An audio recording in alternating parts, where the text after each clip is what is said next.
So when I look at these, especially pandemic, but even asteroids, some things around energy for climate change, like the best thing I can think of to solve and lower those existential risks is AI. So even if you take AI as it is today, without like how it's being developed as it is today, you go, okay, existential risk goes up this much with Terminator robot and goes down this much with pandemic. You go, I think it's a net benefit. Now, that doesn't mean be blind. That doesn't mean say, well, let's try to limit the chances that we have a Terminator robot or similar thing. Let's try to navigate geopolitical issues as they come into this. Let's navigate weapons issues as they come into this. That doesn't mean it isn't an important area to be navigating as we go down the road. But what is important to recognize is what is the good reasoning about existential risk. And actually, in fact, I think AI lowers humanity's existential risk. All right.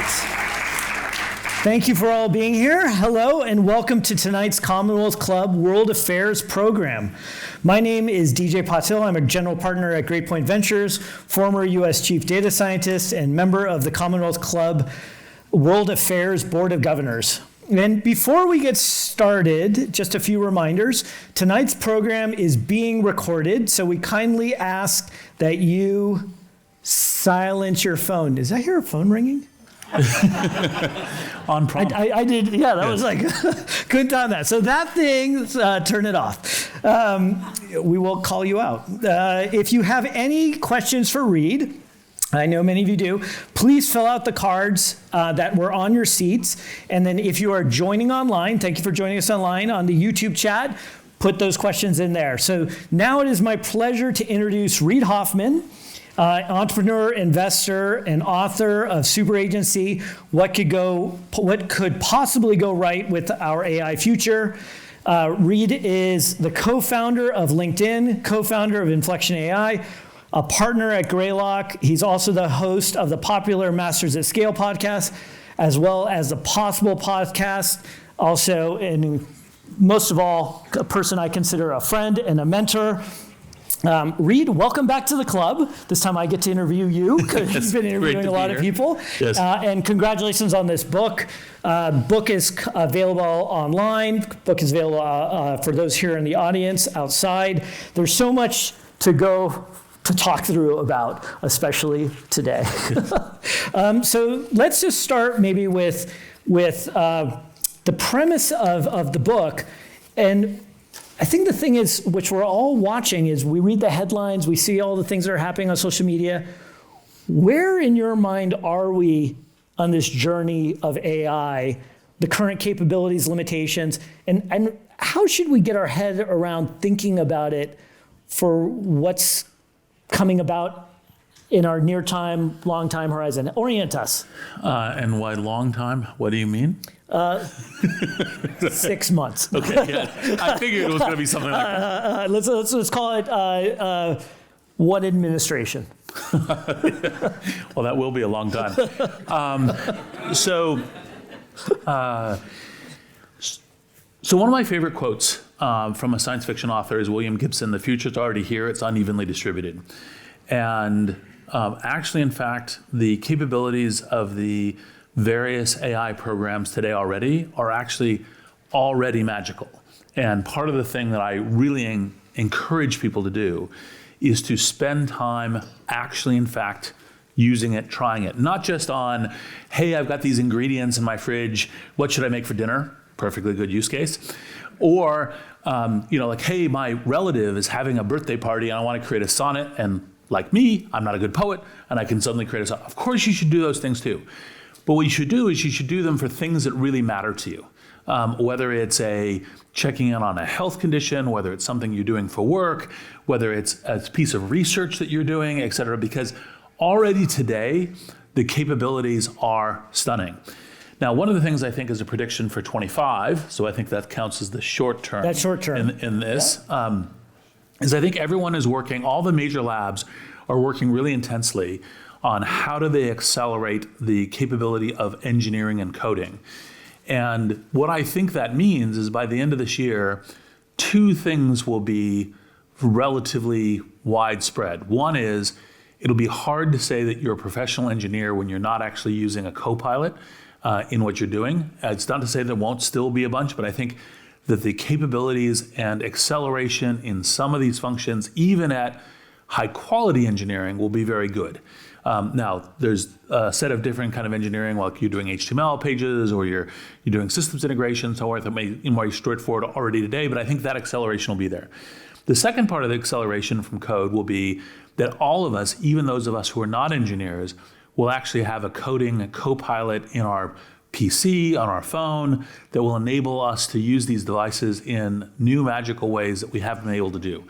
Now, why is that significant?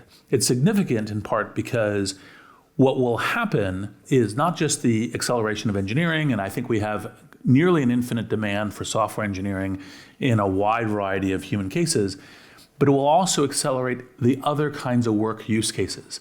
So just as I was saying, me as an individual having, non-engineer using a AI, a kind of a software engineering copilot and doing stuff, that then accelerates whatever I'm doing. Accelerates it if I'm a lawyer, accelerates if I'm a doctor, accelerates if I'm a salesperson, a marketing person, a financial person, et cetera.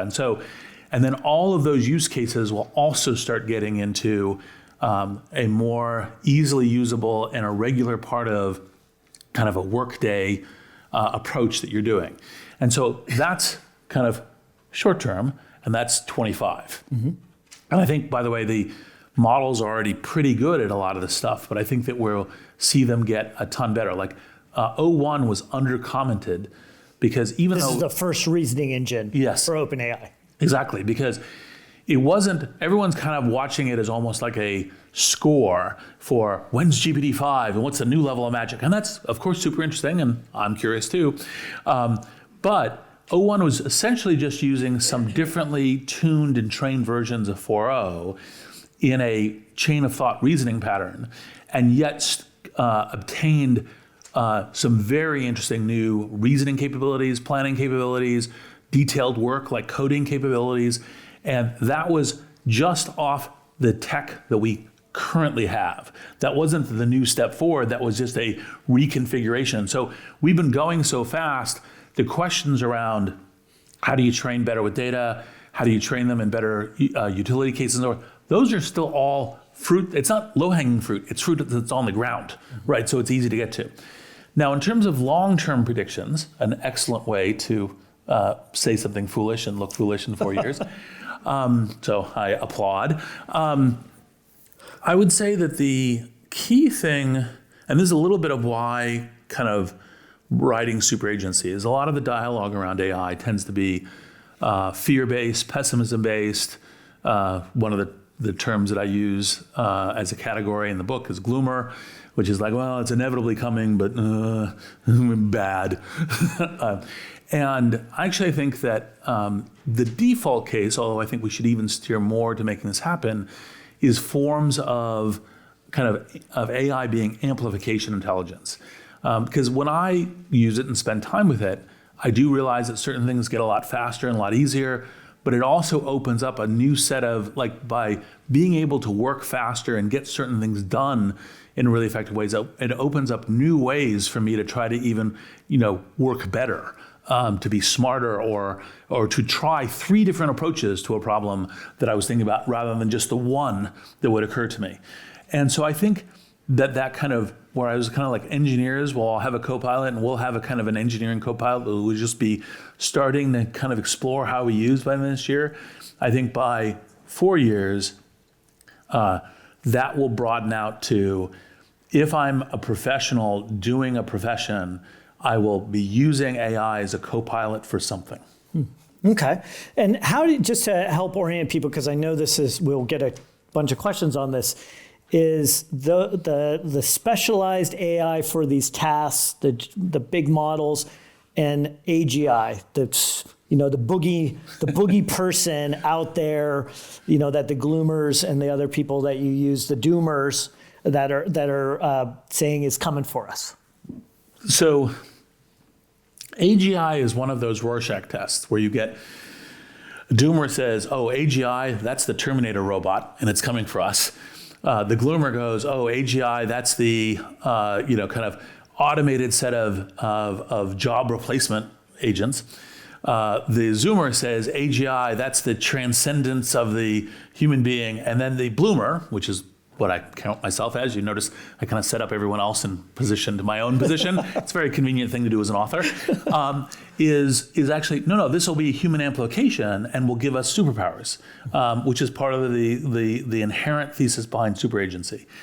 And so I think that the question when you kind of get to this is by exploring it and seeing actually, in fact, that it is usable. It's not alien. It's not, kind of the normal way that we start, and this is one of the things we address in the book, is the kind of like in all of human history, when we start with a radically new technology, the very first and intense discourse around the educated people who pay attention to these things is, oh my gosh, it's the end of humanity, it's the end of society. It was started with the written word, some comments from Socrates, it's the printing press, it's the car, it's the mainframe computer, it's the internet, it's electricity, it's all of them have this CRISPR. Yes, all have the exact same pattern.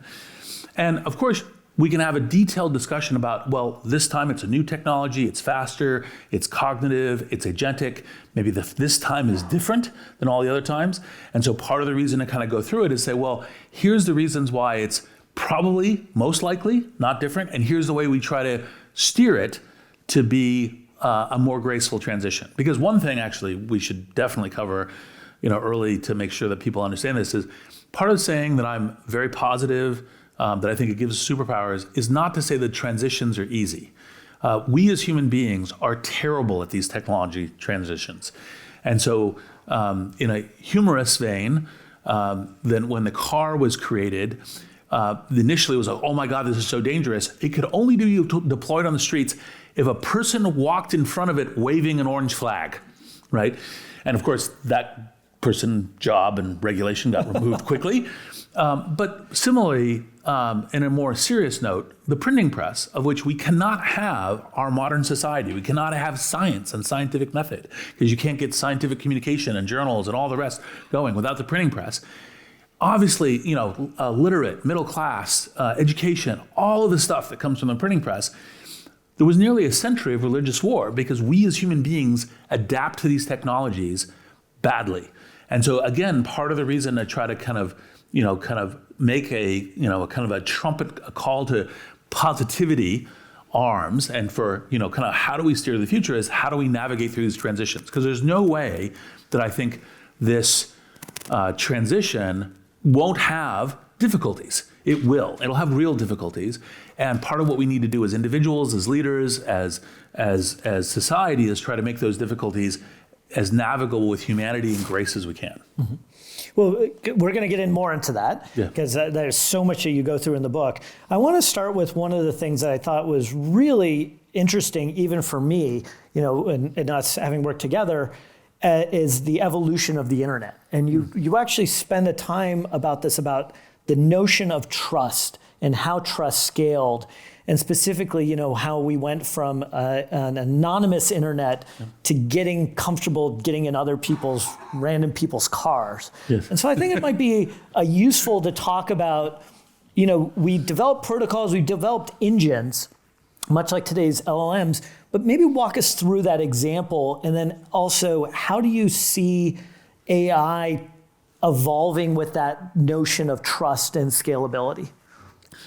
So, probably most of us in this room can remember back to the time when internet was described as cyberspace, when the wise statement was, well, on the internet, no one knows you're a dog, right? Well, at least one person remembers that.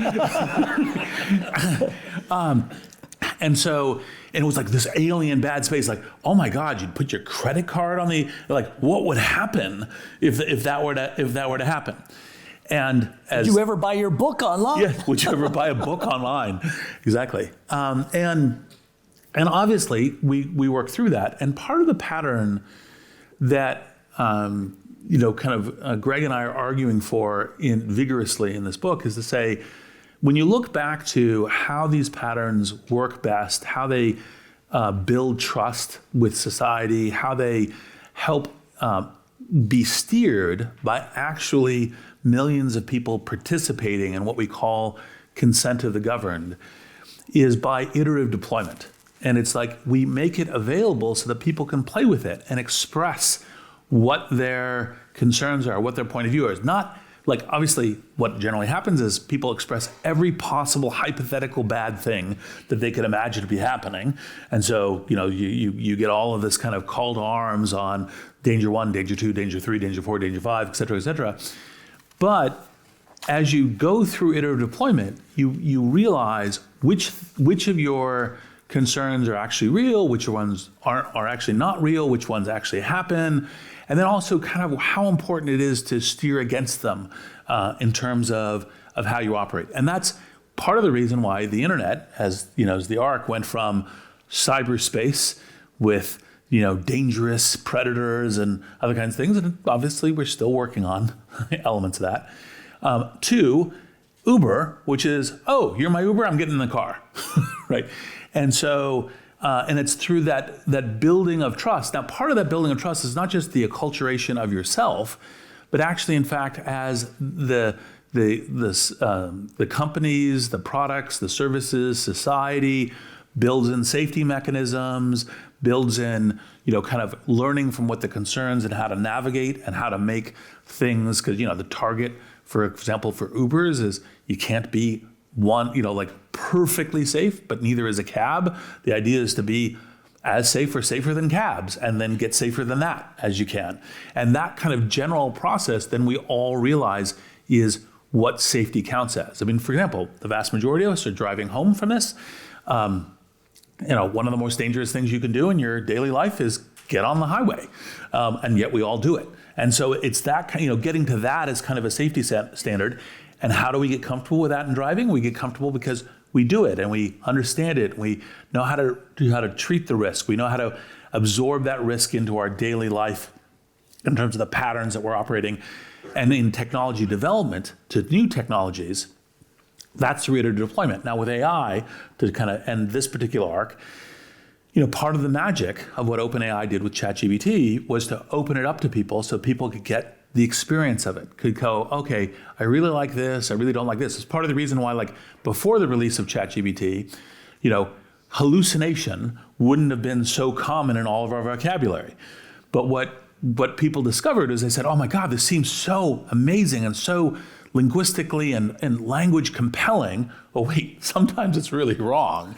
Sometimes, like that case citation, it was invented, right? And so, okay, so what do we learn? How do we navigate this technology? What do we ask, the builders of the technology to start doing, to try to say, hey, try to make your hallucinations, because by the way, the imagination is part of the feature and strength of a lot of stuff it does, how to make the hallucinations, at least in the category of where you could know it reliably, it's not hallucinating, at least enough to kind of the classics of high quality search. Well, as an investor and as a product leader, thinker on these things, we have a lot of people out here who are builders of technology. Is there advice that you have from all the things that you've built for how people should think about the idea of productization of these technologies in ways that amplify that trust model more quickly? Well, there's a couple things. So one, part of what, and we're still learning this, and we're kind of in the early days of the technology feeling this important, is communicate very clearly about how you're developing, what your kind of point of view is, what kind of values, what kind of testing you're doing, and that sort of thing, because that begins to be a basis. And so, for example, a very modern one is like, okay, how are you using data? And is that data in some ways, high integrity, trustworthy, good steward of this as a society? Then the next thing is to say, okay, to take the usage cases, kind of seriously, and then be kind of iterating through them and be showing that you're learning from things when you get things wrong. Now, frequently what will happen is people will claim like one really wrong thing and go, see, the technology's broken. It's like, well, that's like, the wheel came off the car, which does happen. hopefully very rarely. And you go, okay, but we need to make sure that that's as little as possible and that you're being good, diligent actors in doing that. So that's a whole bunch of communication. Then the next thing is part of the thing about doing safety and alignment is, do actually, in fact, and all the major labs do red teaming. And part of what we... Maybe explain red teaming. So red teaming is how do you deliberately see if you can get bad results. So it could be, an AI giving you, bad advice in something that really matters. It could be an AI being emotionally abusive, in some ways, and all those, and then you red team to these kinds of things. Now, obviously, there's also serious ones like, well, what if a criminal is trying to use this for cybercrime, or a terrorist is trying to use it? Like, red teaming is also try to prevent and monitor those things as well. So the red team is like, we're thinking about all the things that could go wrong by accident or by intent from a human being, interacting with this. And then part of what all of the major labs try to do is kind of publish and share information about how to get all of the AI models that are made within, call it the Western democracy sphere. It's not that it's opposed to other ones, but we know that these groups are coming together and saying, hey, what are the ways that you're doing red teaming? How should I do red teaming? It's part of what the US AI Safety Institute is trying to help with. And so these things then by design, you don't encounter as many bad things. And so therefore you go, oh, actually, in fact, this works pretty well in all these good cases. And I don't see, I maybe read a press article about, a journalist who spent 3 hours torturing an AI to tell the journalist that, the journalist loved the AI more than he loved his wife. And then when my wife was reading this to me, she's like, why are you laughing? I'm like, because if that's the worst case of something that's going to happen with AI, we're good. Right. Well, how do you think about that? Because in many ways, the launches, we've seen a number of spectacularly negative press cycle and very embarrassing results from some of these models in their debuts to the public. And so how do you square this with, being able to launch it, test it, try it, but also the way people use this technology and not understanding some of these things and possibly some of the implications of that? Well, everyone's got to presume that there's errors that's developing. And then you have to think about, look, we really want to be very loud about errors that really matter. And then the other ones we kind of mention and say, hey, you should be improving this and doing that. But whether you're a developer or whether you're a user, I'll give you a personal example, because this is one of DJ and I, when we have the opportunity, which we've not recently, play Settlers of Catan together. And so, and DJ's also has one of I made a knockoff version of Settlers of Catan called Startups of Silicon Valley, which I only give to people who've already bought a copy of Settlers. Because I really like the fact that, the Settlers people should, have a purchase copy. But it's a reskinned version with... Or 5 copies. yes, exactly. Or a copy everywhere for every room, which some of us might have. So I when I got access to GPT-4 in August of 22, and I was playing it with Aria, with my chief of staff, and I said, "Here, let's try something. Has it figured out? I've made a knock, because it's not, there's not a lot of content out there about the startups of Silicon Valley as a knockoff game, because I only give it to friends who have a copy of Settlers, and I reckon this may be the most I've ever talked about it. I was going to say, now it's now going to be in the AI system. Now it's going to be in the AI system. But so I was like, oh, did it detect that it was out there? So I wrote to GPT-4 and I said, has Reid Hoffman ever made a knockoff of Settlers of Catan? And if so, what was it? And it started with, yes, he has. And I was like, wow, that's really impressive. And then it gave a complete Wikipedia entry about how I had co-created the game Secret Hitler with the Cards Against Humanity folks. Complete with hotel room, like we met in this hotel and we designed it together. And I'm like, oh my God. Right? And there is such a game called Secret Hitler. I'm told it's fun. I haven't played it. And never met with the founders. Oh, and I haven't met with the founders. And so I looked at that and I said, okay, well, that's a clear example of a hallucination that if that was running around the internet, a couple of us would be irked, including me. But on the other hand, is it like a train stop end of the world? No, it's a problem, and it's the kind of thing that I don't think GPT-4 would do now. I should try that again, right? But it's the kind of instance of that's the kind of thing that's footfalls that will happen as we're building the technology, but there isn't any real harm that comes from that. Well, let's take that forward, because I think one of the things that I'm curious about is, if we had to do the internet over, and run our arc, I think we'd all have that hindsight is 2020, make different decisions about some of the design choices of the internet, other type things. You have to be very careful about that, because you don't. Well, yes. Exactly, because it's an iterative process. Yes. Is the key of learning. The part where I guess I want to go with this is, we know substantially that the way the internet is operating today, there is a set of harms. Yeah. You know that children, kids, teens, especially young women, have issues or increased issues on Instagram with body issues. Yeah. We know that deep fakes and other things are causing cybercrime or being weaponized by cyber criminals and those platforms. And so even though that these errors, those of us that are educated on this technology, we can see that coming. There's a version of this that in the early days of cyber is like, you might get these phishing emails and you'd be like, you fall for it. People still fall for it. Yeah.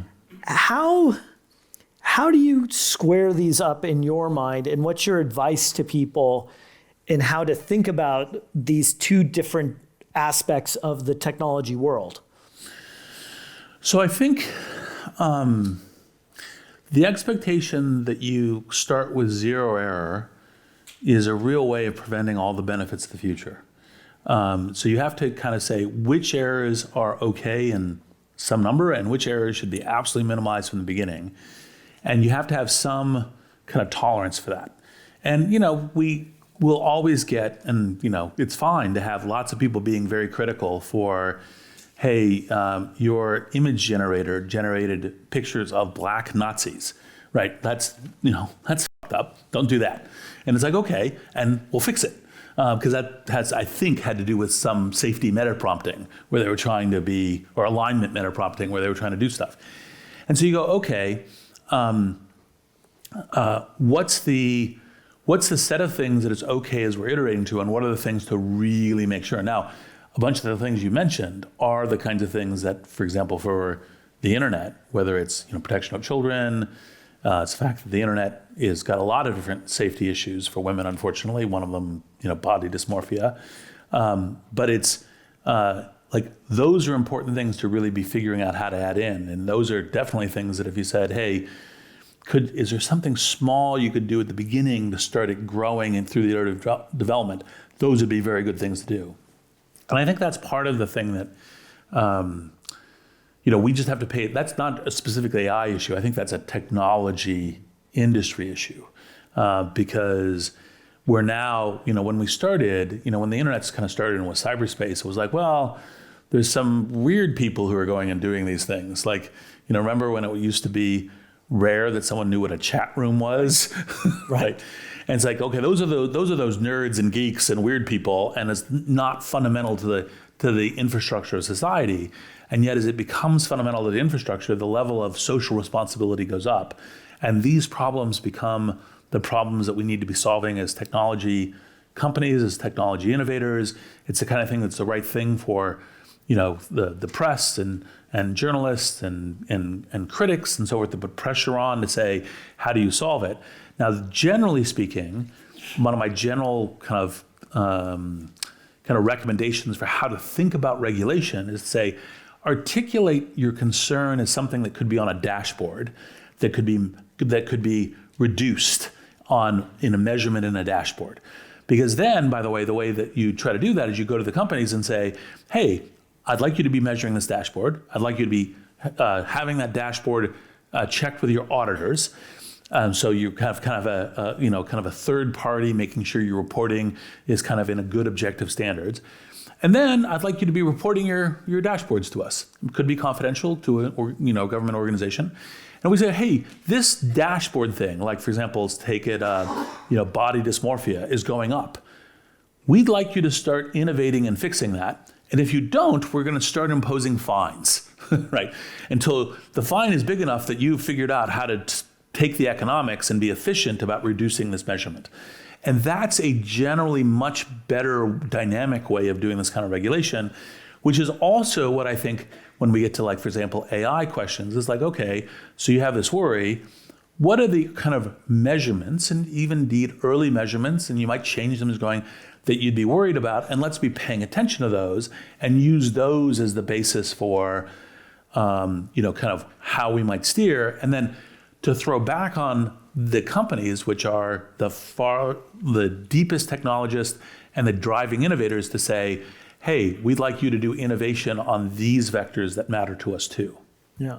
Well, let's keep going down the line, because the direction I wanted to go on is this: is like, whose job is it to make sure these things, like, do you you've talked to people all around the world, leaders all around the world, and so whose job is it to make sure we're on this right trajectory? One aspect, obviously, is the public, and you really make a very strong argument of the importance and the need of the public in the book.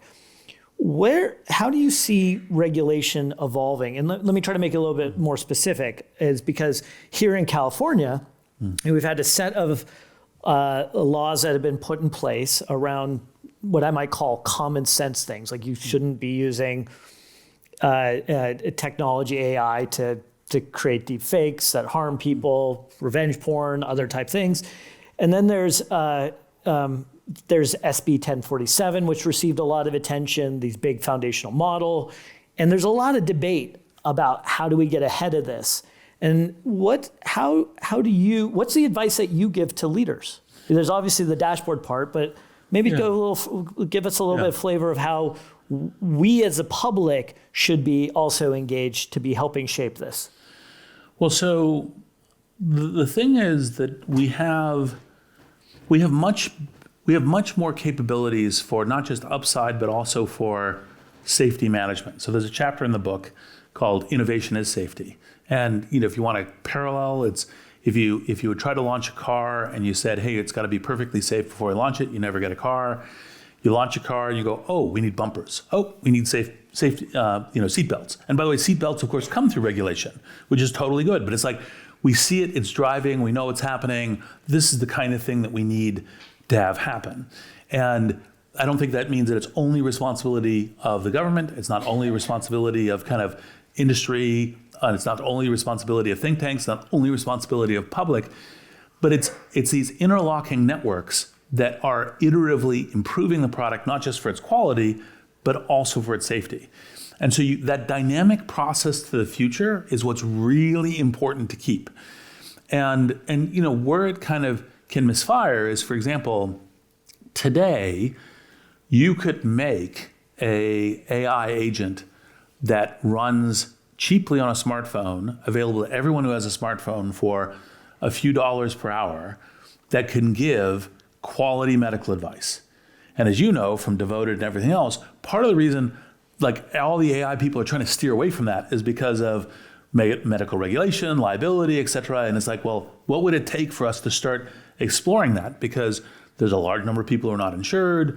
Very few of us have access to a doctor in a way that if they're having a problem at 11 p.m. with your kid or your grandparent or something else, the only thing really available to you is go to the emergency room, call the ambulance. And you're like, okay. And even that can be challenging in some areas, even here in the US. And so how do we get to that future is extremely important. And so then when you get to, well, what regulations you should do now, it's the kind of thing that the AI Safety Institute, both the US and the UK, is like, okay, well, let's identify key things like terrorism or cybercrime. Let's start the regulation with something like, well, you have to have a red teaming plan. You have to have a safety plan. You're going to release something, have a safety plan. Perfectly reasonable request. Part of how a government can go check on that is say, hey, you released a product. We'd like to see your safety plan. Or, hey, you released a product and we see it's being used a lot for cybercrime. What was your safety plan again? Right? That kind of, and that's a way to start doing it and cause the companies to pay attention to it, be investing in it, which they are anyway, but to even invest more, and then be getting to the dashboard and that kind of thing. So the problem with things like 1047 is it kind of starts with well, if something bad happens, we're going to hit you with a stick. Well, that kind of regulation means we're going to do nothing. Yeah, that's the car. If you crashed into someone's mailbox Yes. or you actually hurt somebody, then it's over. Then it's over. And it's like, no, you can't do that in order to get the benefits. So you have to be very specific about this.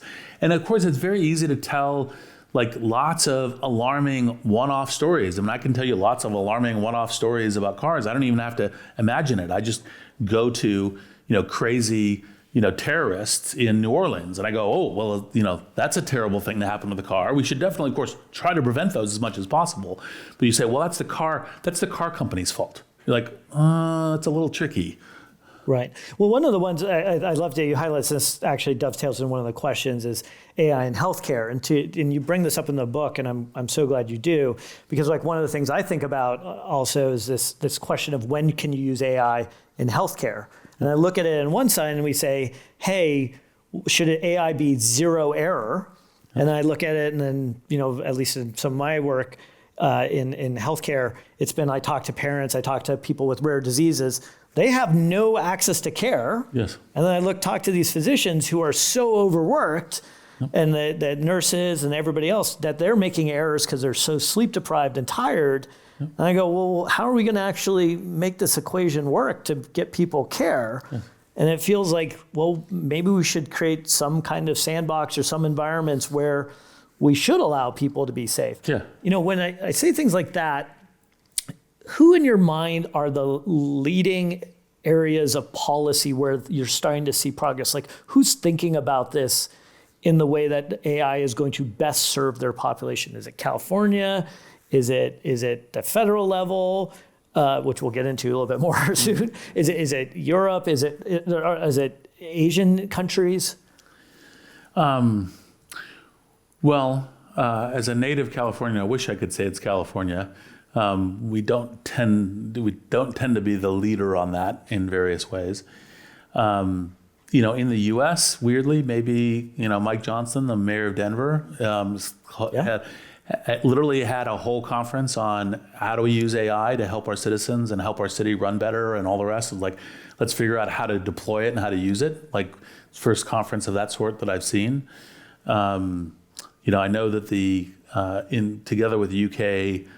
AI Safety Institute, I know that the government's really focused on what kinds of things it can do to improve public services with AI. Obviously, there's a whole bunch of stuff that everything from Code for America with various cities has done, and the Digital Services Agency, as you know. So there's been a variety of things, but I think those are ones that come to mind. This is also an area of your expertise. What would you say if you were to, since you happen to be asking me this question? Well, so fair. So the one I would do personally, Yes. I kind of have my own personal version, which is I think for Central California, where people do not have access to care, we should find ways. It'd be a good thing to do, but Right. You're saying which governments are doing it? Which governments are Yes. doing it? I think Mike Johnson's a great call out. Yeah. I think I think that's the version. I think that we have governments who just do not have the right talent in place And also that allow political private. will to go to the future, because Right. the world is full of a whole bunch of critics, and you go, oh, we did one thing wrong when we were trying to, we made one accident and trying to roll this out for everyone, and then you get lambasted for it. When the actual thing is, actually, in fact, I can see a future by which I'm providing, whether it's medical assistance or whether it's access to city services or anything else. And that's what I should be measured on, is how much am I massively increasing that? Right. I tell people all the time when I'm trying to look through government regulations, why have I had to upload all the regulations into an AI system just to find the answers rather than just interfacing with the government's version of some AI system to find the answer? Yep. And so maybe one of I'm wondering what your response has been to By the way, this is another good use, just because if you're thinking about how do I use GPT-4, take some complicated paper technical paper, something else that you'd like to do, say, hey, explain this to me. And by the way, start this way because it's fun. Explain this to me like I'm 12. It does a great job, right? So if you, like, for learning and everything else. Anyway, sorry. Oh, I agree. Your regulatory thing reminded me of this. A lot of times I'm like, explain HIPAA, which is the regulatory act Yes. that covers privacy of healthcare data. I'm like, explain it to me like I'm a 5-year-old. Yes. It's pretty good. I'm like, oh, that's finally what it means. Yes. You know, we have a number of questions that have come in from people about the people who say stop, and we're worried. We think that there's an existential crisis. I think I might put these people in what your characterization is the doomers. They have By the way, I will into that because a lot of them refer to themselves as doomers. So No, that's right. You're not. They actually say they have a P-doom. They have a probability of doom that happens in the time horizon that happens. When you hear them, when you talk to them, can you give us a peek into what that conversation is like?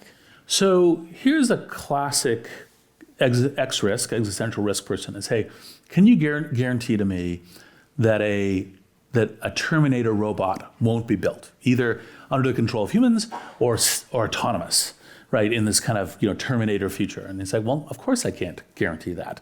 Can't guarantee lots of things in this world.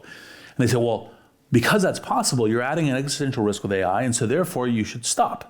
And you say, well, okay, if your analysis of existential risk were good, that would be a good argument. The problem is it's not a good analysis. Because when you look at the human condition, we have a portfolio of existential risks. Pandemic is a massive existential risk. We had a gentle version of it recently, but massive risk, whether natural or man-made. Asteroids, existential risk. Climate change, existential risk. Nuclear war, existential risk. It goes on. So when I look at these, especially pandemic, but even asteroids, some things around energy for climate change, like the best thing I can think of to solve and lower those existential risks is AI. So even if you take AI as it is today, without like how it's being developed as it is today, and you go, okay, existential risk goes up this much with Terminator robot and goes down this much with pandemic. You go, I think it's a net benefit. Now, that doesn't mean be blind. That doesn't mean say, well, let's try to limit the chances that we have a Terminator robot or similar thing. Let's try to navigate geopolitical issues as they come into this. Let's navigate weapons issues as they come into this. That doesn't mean it isn't an important area to be navigating as we go down the road. But what is important to recognize is what is the good reasoning about existential risk. And actually, in fact, I think AI lowers humanity's existential risk. Say more. Because I don't think people necessarily see that. Well, so let's focus on pandemic because it's the easiest one. As we get to a larger and larger population world, more and more connected, with people moving around in various ways, and as you have the inventive factory of Mother Nature, let alone some crazy human beings, which can also be a real serious concern, the likelihood that we get more and more serious pandemics that have much even worse health consequences than COVID, where COVID, many thousands of lives, a lot of persistent health conditions, a bunch of other things, like could be much, much worse than that. And you say, okay, in this kind of densely populated environment with a kind of a petri dish that's very well connected, why isn't we're not just going to have many more spreading, much more lethal or much more damaging diseases that we don't detect until it's already like spread beyond many, many borders in terms of what's happening? And you say, well, how would you possibly detect that? Well, AI is actually the best mechanism for running it through in terms of compute speeds. Like, what's this new thing? What's happening over here? Let's sequence this. Let's understand what this is. Analyzing it for what it is. Again, you're going to require AI to work at the speeds of compute. Obviously, with the miracle of mRNA vaccine, and putting things like that to create vaccines very quickly and create therapeutics very quickly, and to be able to identify, both preventative and curing mechanisms. AI again. All of that is AI acceleration for how these kinds of things work. And I think that's just one instance. Now, for example, let's take another one where We've had some good movies about good scary movies about asteroids hitting the Earth, and us going, joining the dinosaurs in a parade of life or death. You say, well, okay, how do we know which of these asteroids might actually pose a danger in time that we could do something about them? Because, by the way, exploding or damaging the asteroid when it's close It's not great. is not a good idea. Right? And so, again, AI can be useful in all of that kind of front. And so you can kind of go through the majority of these. Now, the one that I think is like super important is like, say, for example, nuclear weapons. Is no. Let's keep humans very firmly in the loop there. We've all seen Dr. Strangelove. We don't need to live that movie. Yeah, it's interesting you say it because on the pandemic side, and we talked a lot about this during the pandemic when I was doing a bunch of work for California on the pandemic. I think about how much information was coming at us. All the research papers that people were writing, and the speed of decision making that we could have made. And I know some people out there are probably complaining, saying this is all silly, COVID was a hoax or something out there. But we lost a million Americans died. Yes, exactly. And the ability for us to find and be able to get to that would have saved so many lives. And I think if I had the rudimentary AI, we could have done so much. Yes. Well, maybe switching gears to another question. A number of people also are wondering about the constraints that are placed on the development of AI given limited resources. So we've got, not just GPUs, but we have the water, the data centers, silicon, lithium, many things that we don't actually have. And so how do you think about the supply chain needed to do these things? And then a number of these also tie into the environmental costs of AI that are being raised. So lithium is more EV than AI, but on the other That's ones, true. Yes, that's fair. it's just to track which of these different Yep. issues. So look, here's the good news. This is another one that, like existential risk, I think is well overblown in the general discourse, because the hyperscalers who are building the compute centers are putting massive amounts of dollars towards clean energy and green energy for these data centers. They're going to all kinds of different startups, whether they're geothermal or anything else, and they're making like venture bet pre-orders of, if you can deliver me this kind of clean, green electricity, I will be your first risky customer, paying you a whole lot of money, which will help get a number of these companies off the ground, make their products more generally available, be available to other kinds of power plant and electricity generation. So their work in building these, kind of green data centers actually has already one massive positive social impact by being the innovation capital for all of this green energy. And I think, frankly, both the companies themselves and the public and the government is not going to allow them to take energy away from everyday uses. So to build these data centers and continue to do it, they have to do that kind of stuff with energy. And all of them have made vigorous, green commitments on this. But then you get to the next thing, which is, well, look, how could AI possibly be, one of the general things I think in all technology, and AI especially, you say, this is a problem, how can AI be the solution? Or how can the technology be the solution, in this case, AI? And one of the things that I noted from 8 years ago or something, Google, which obviously does really detailed, high-quality job of running efficient data centers, had this internal thing where DeepMind applied its AI technology to running the grid within the data center. And the Google engineers, can't find anything. We're best of our game. It's great. The minimum improvement that came out of that was 15% energy efficiency. Now imagine you applying that to the grid overall. Well, I think it's 15%. Isn't it 4% of all energy, or Yes. in a couple of years, we'll get 4% of all of our energy is going to go to data centers. Yes. So 15% is Yes, as an improvement. And you then, by the way, but apply that to the entire grid. right. Right. Wow. So that's a way that you can say, hey, I'm deploying AI for this climate positive, a la existential risk condition. Now, Then you possibly get into, like who knows if AI will be helpful it'll be helpful in professionals who are working on developing new energy, for sure, because it'll mean that the kind of analysis and data and other kinds of things are crunched a lot more. But there are even techniques that people are using AI to try to do the magnetic fusion, the magnetic coil around fusion reactors. And if it can do that in an interesting way, well, obviously if we can get to fusion, if we can get to fusion at any reasonable price and we have enough time, that's a solve to climate change. Yeah, I do not know how you can build the control systems for a fusion reactor without AI. Yeah. I mean, it's just too fast. It requires too much. Well, maybe on that front, given the international aspect of this, how do you think about the international competition? Obviously, there's a China dimension here. There's what Europe has done in both regulating themselves off the board, so to speak, as well as trying to get back in the game. There's non-state actors. How are you thinking with this international world? So I'll say three things. First is, I describe AI as the cognitive industrial revolution.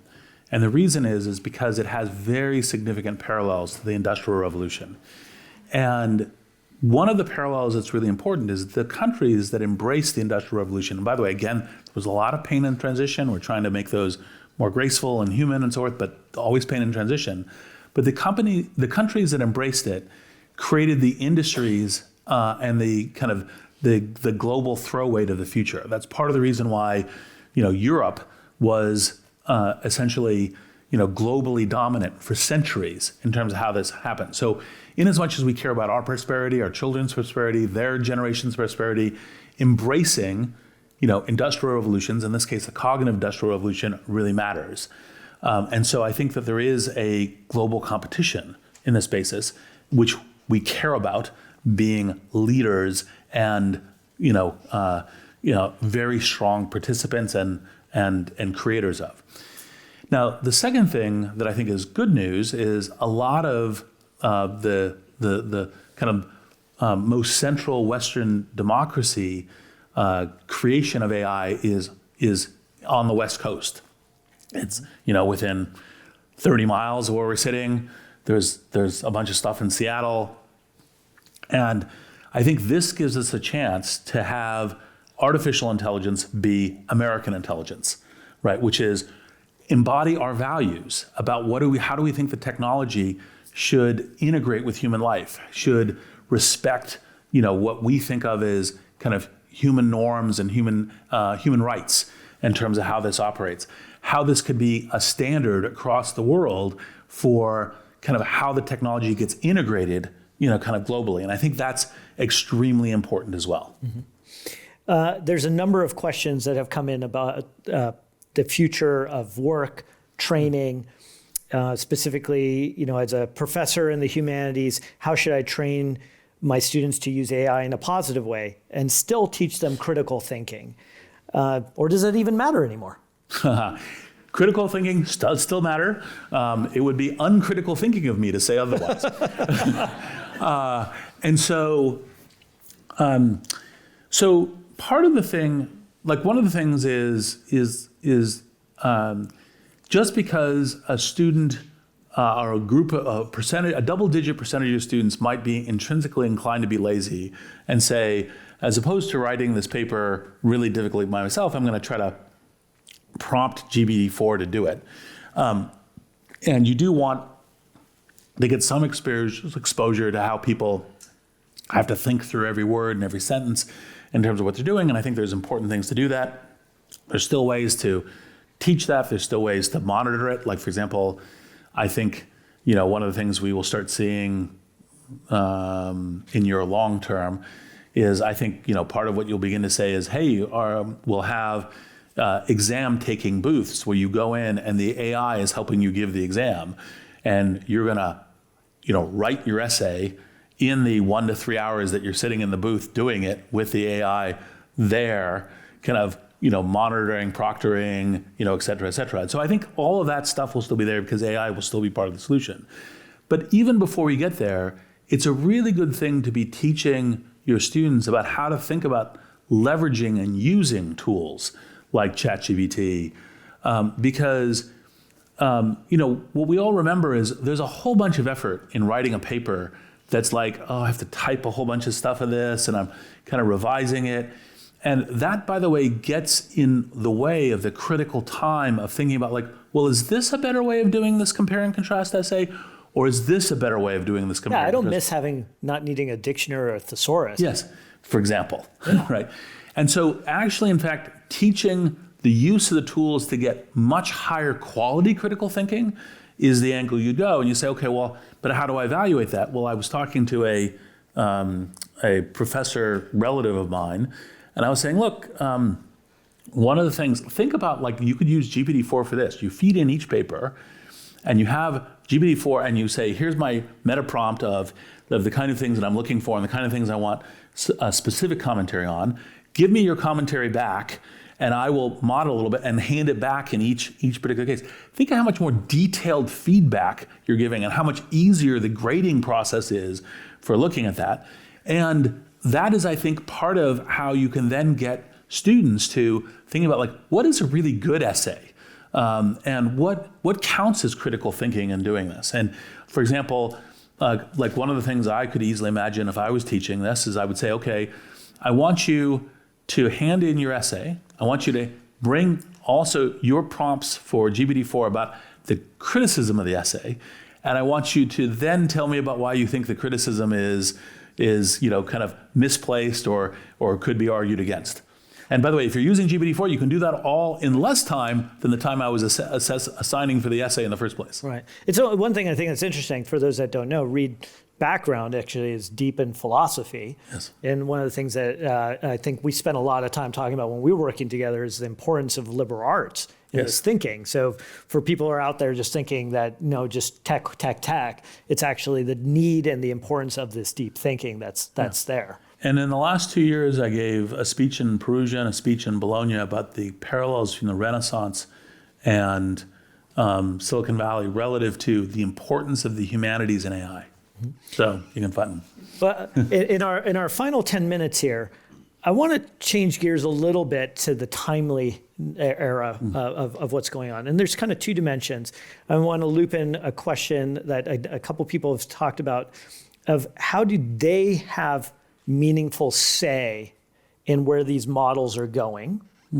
What is also happening, as we've seen the corporate governance of these models open source and where how people really play and steer these things. There's a number of questions about people saying, what's the new responsibilities of board of directors?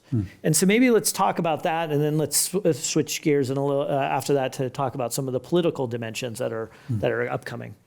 So, look, one of the challenges about kind of the will of the people, because it's the plural of the people, is how do you aggregate across all of that? So one of the chapters we have in the book is kind of around how actually, in fact, we get a lot of forms of governance, not just from government regulators, but from interlocking networks of accountability. It's accountability as customers, accountability to press, accountability to their employees, and kind of what their sense of pride is and what they're doing with their communities and their families, accountabilities to board of directors, to investors.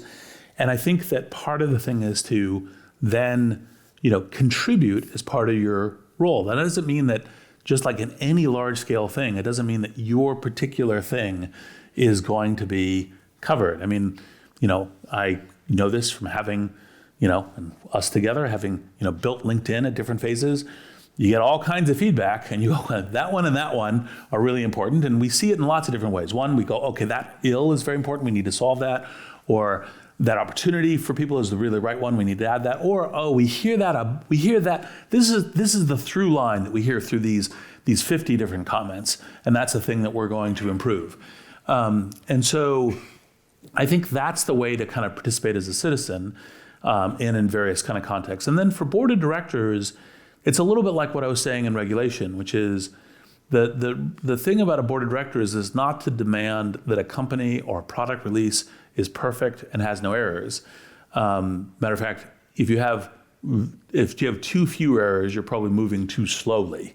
And actually, in fact, you should be doing more stuff in iterative development, but no critical errors, or as few critical errors as possible.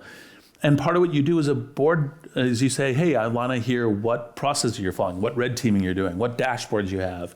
What are the things that you think are the most concerning issues with this technology as we're deploying, what your development process is. So for example, I'm quite familiar with the fact that Microsoft and OpenAI go through extensive alignment analysis and training to when they release something, they've made a lot of deep investments in trying to make sure it's broadly very good and that critical things are as minimized as much as possible, even as they're doing iterative deployment. And I know that from, being on the board of Microsoft now, and formerly having been on the board of OpenAI, that is a process that they engage with in boards of directors, and I think that's a good one as a general practice. We have a new administration. I didn't notice. I have lots of pithy remarks to reply to that, but I'll hold them. You've been very outspoken about this election and what U.S. leadership needs to look like. We saw one of the first acts of the new administration to roll back the Biden executive order on AI. Today they announced really just public commitments only to AI for funding. What's your take on how we should think about this in this transition in this new the new administration? Well, look, for having put a lot of energy in 24 to choosing alternative path, I think that what's in front of us in 25 as American citizens is to do the best we can to build the right kinds of prosperity for our society, for the country. And so at the moment, what I'm doing is working pretty intensely on kind of how the companies operate, which kind of companies are getting funding and off the ground. What are the things, like, for example, you gestured at the jobs thing, like, how do we help with those transitions? How do we make sure there's AI that helps with that, not just, creates also additional productivity, but challenges through the productivity. And I think that the thing that's responsible for us as citizens to do is to really engage in that. Now, I happen to think that the Biden executive order was a good one. I hope that it's, kind of removed as kind of an artifact of politics that's saying, oh, it's not the Biden one, it's the new one. And that the questions around red teaming and safety and, all of the leading companies participated in, here is, they actually proposed. Yes. Many of the ideas came from Yes. the companies, not exactly from the White House. Yes. So I think that that's good to do. But, I think, we're in an effort of trying to help. Mm-hmm. If you think about the jobs that are going to get disrupted, created, in fact, you point out in the book, that what AI can do is take big data to big knowledge. The term data scientist wasn't there until really social media companies and social networking companies really showed up and brought that technology to bear. What are the type of roles? Because I'm sure a lot of people are thinking, hey, what's the advice I should give my kids on this technology for steering their future careers? Well, it's one of the things that almost goes back to also the education thing, which is engaging the tools and learning them. Because, by the way, these tools will be, the elements of human society are always competitive across people. It's like you say, well, how good of a marketer are you? Well, sure, you might have a superpowered tool, but how well do you use the superpowered tool? And it will require critical thinking. It will require creativity. It will require, skills and knowledge. Now, I do think that one of the things is we've kind of gone through the last couple hundred years and getting into modernity, the pace at which life becomes a constantly be learning, always be learning and be adjusting, continues to pick up. That, obviously can seem frustrating, but we also get tools to help us with it. I think AI is one of the most amazing tools I think ever created in this vector. It's one of the reasons I was mentioning the, I've always really wanted to understand this part of quantum mechanics and really don't have the math for it. You do, probably. Only with AI these days. Yes, right. And go, ooh, I can now learn it much better. And that helps me understand quantum computing and other kinds of things. And that kind of thing is that using the tools to be learning and to be producing is, I think, what's really key. And so, like if I were a parent with a kid in school and the school were like, we're banning, ChatGPT, I'd be like, no, use it, teach it, create competence in it, create learning in it. That's what's really important. Mm-hmm. And we're down to our final question, which is if you were, like when you think about yourself as Reid Hoffman and the title of your book about super agency, how are you personally using AI to give you agency scale? You're well known for posting your conversations with yourself, Reid AI. Yep. But I'm curious, like if you think if people could have a little bit of insight how you are really using this technology. Well, I'll go from the simple to the more elaborate. So on the simple side, one of the things about these AI tools is they're very natural role takers. Like one of the things you can learn in prompting is say, take this role. Now, a simple role is, argue against me. Here's my argument. What's the argument against it? And so that helps you get sharper on that. Like as an investor, like putting in something and say, what are the key things to do due diligence on this? Frequently, I will have known all of them, but like I've gone, that fourth one, I would have thought of that in 2 days. And it's useful at the beginning to be thinking about it. And then, in creating things, and I think it's kind of this creative palette, obviously there's Reid AI. I've done fireside chatbots where I've kind of, interviewing it and podcast. And there's a whole set of different kinds of creative projects that it now enables to do. And that's one of the things that, part of what I've been, thinking about, post the next few weeks, because this is the very first public event I'm doing on super agency. I figure it's a good hometown. Thing. Yes, hometown exactly. Hometown and the great institution here. But after that, I've got an idea for a creative project or two, which if you remind me when we're driving south, I will tell you about, but I obviously don't want to pre-announce it because I want to build it and then go, ta-da! Fair enough. Okay, well, we're out of time. So first, congratulations, Reid, on another successful book. And I want to thanks to Reid Hoffman, author of Super Agency, let me get this straight. Super Agency, what could possibly go right with our AI future? We encourage you on exit, you can pick up a copy of Reid's new book here or at your local bookstore. And before we close out, we're going to ask everyone to stay seated here.